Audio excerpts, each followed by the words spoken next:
waxaan halkan ka soo gudbinayaa program gaaban oo ku saabsan ugaaska beesha Mareexaan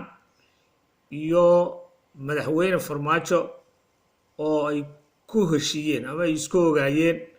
inay Axmed Madoobe ama dilaan ama ay qabtaan ama ay masaafiriyaan oo ka cararo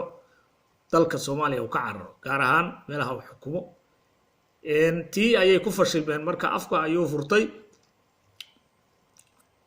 ugaasku waagi hor wuxuu ku doodi jiray xilligii Xasan Sheekh inuu yahay wadani oo Xasan Sheekh dhigi jiray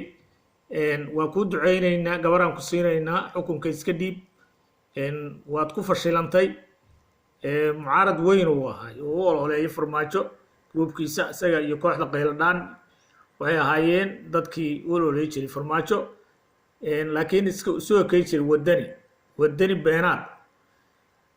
hadda ayuu afka furtay markii dawladdii ku fashilantay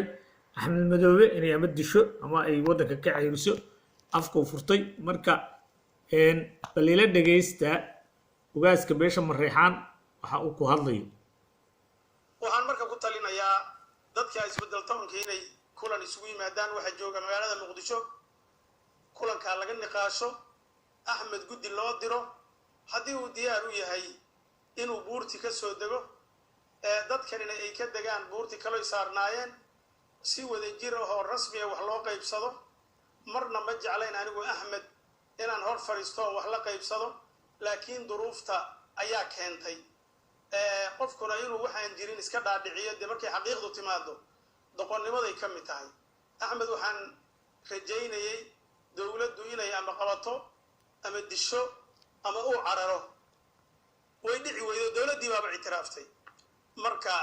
hadii anuguna maanta inaan qabiil intaan hubeeyo qabiil daba soo